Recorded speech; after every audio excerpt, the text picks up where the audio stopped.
देश तथा विदेशबाट मलाई अनि मेरो सामाजिक सञ्जालमा रहेका भिडियोहरू हेरेर बसिरहनु हुने सम्पूर्ण मेरा भगवान रूपी दर्शक महानुभावहरूमा म कार्यक्रम प्रशंसा वीरेन प्रधानको तर्फबाट न्यानो माया साथसाथै नमस्कार टक्राउन चाहन्छु। स्वीकार गर्दै आदरणीय दर्शक महानुभावहरू, म लामो समयको अन्तराल पछाडि यहाँहरू सामु धार्मिक रूपमा शङ्खको कति महत्त्व हुन्छ भन्ने बारे संक्षिप्त रूपमा यसै भिडियो अडियो मार्फत जानकारी दिने उद्देश्यले यहाँहरू सामु उपस्थित हुने जमर्को गरिरहेको छु। यहाँहरूलाई यो भिडियो के कस्तो लाग्छ तल रहेको कमेन्ट बक्समा प्रतिक्रिया राखिदिनु होला। मन परे लाइक कमेन्ट सेयर गरेर भिडियोलाई अन्तिमसम्म हेरेर साथ दिनु नै हुनेछ भन्ने पुनः आशा पनि लिएको छु।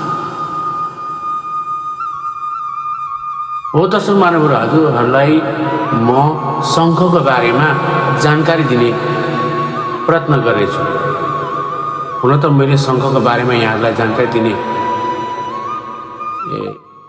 खासै जरुरी त थिएन, तैपनि शङ्खको बारेमा केही कुराहरू आफूले जानेको कुराहरू सेयर गरौँ न त भन्ने मनमा आएको हुनाले मैले यसै भिडियोमा जानकारी दिने प्रयत्न गरेँ।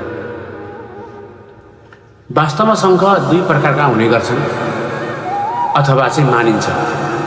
यसलाई धार्मिक र वास्तु दुवै दृष्टिकोणले महत्त्वपूर्ण मानिन्छ।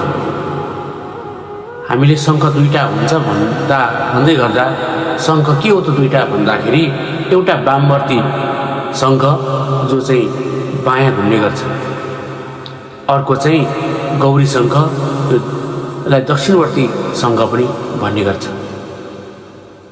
अब हामी छोटो रूपमा तपाईँको चाहिँ वामवर्ती शङ्खको चर्चा गर्ने रहेछौँ। यो शङ्ख सबैभन्दा धेरै पाइने प्रकारहरूमध्येको एक पनि हो। यसले मुख खोल्ने भाग आफूतिर फर्काउँदा घुमाउरो भाग बायाँतिर घुमेको हुन्छ र पूजा आरती गर्दाखेरि यो शङ्ख ध्वनिको प्रयोग गरिन्छ।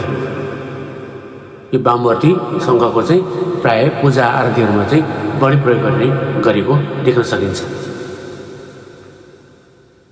प्रायः सबै शङ्खहरू हामीले देखिरहेका हुन्छौँ, जसले गर्दा यो शङ्ख फुक्नाले वातावरणलाई शुद्ध गर्ने र नकारात्मक ऊर्जाहरू हटाउने हामीले विश्वास पनि लिएको पाइन्छ। यहाँहरूलाई यो मैले भनिरहनु पनि पर्दैन, जहाँसम्म अवगत नै छ होला। त्यस्तै गरेर हामीलाई यो विशिष्ट वैज्ञानिकहरूले पनि प्रमाणित गरिसक्नु भएको छ कि शङ्ख फुक्नाले मानव शरीरमा धेरै शारीरिक रूपमा स्वास्थ्य बनाउँछ भन्ने कुराहरू पनि हामीलाई अवगत छ। शरीरका प्रत्येक अङ्गहरूमा श्वास प्रश्वासमा लिएर हरेक कुराहरूमा चाहिँ यसले स्वास्थ्य रहनको लागि मद्दत नै गर्ने गर्दछ।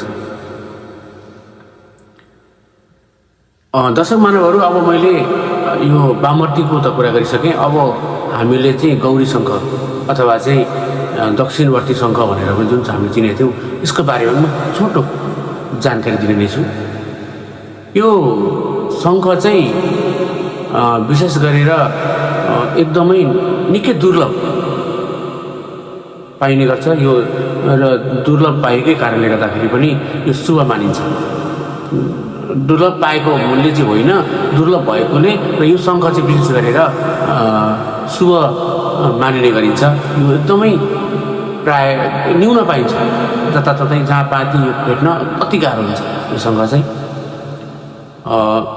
यो चाहिँ घुमाउरो, यो दाहिनेपट्टि घुम्ने भएकोले गर्दाखेरि यसको ध्वनि चाहिँ एकदम ध्वनि यदि गुन्जे यदि भने चाहिँ यसले समृद्धि र लक्ष्मीको प्रतीक समेत मानिन्छ। यसको ध्वनिलाई यो शङ्ख राख्नाले, घरमा राख्नाले पनि त्यति लक्ष्मी र तपाईँको चाहिँ धनलक्ष्मीको अनि समृद्धि हुने भएकोले गर्दा दाहिने शङ्खलाई घरमा राख्नु चाहिँ अति उत्तम मानिन्छ र मान्दै आएका हुन्छौँ।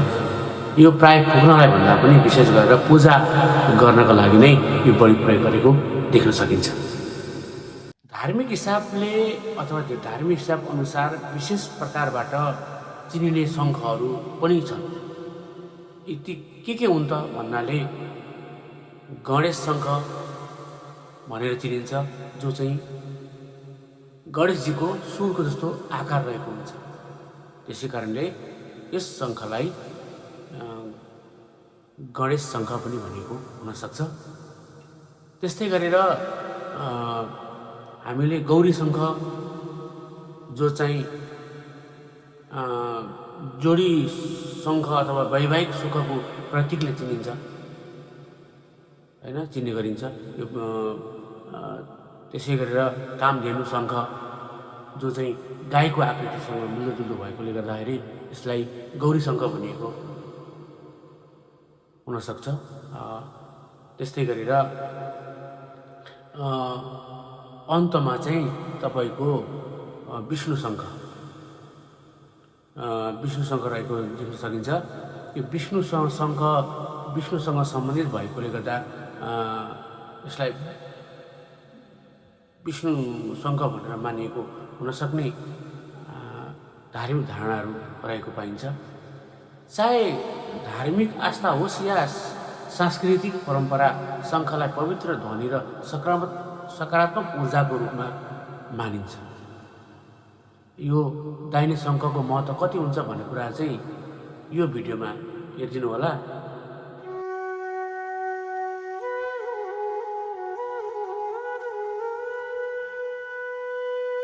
अगाडि चाहिँ म बिदा लिन चाहन्छु।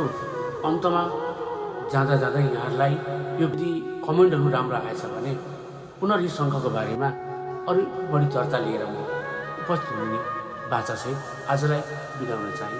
हस्त।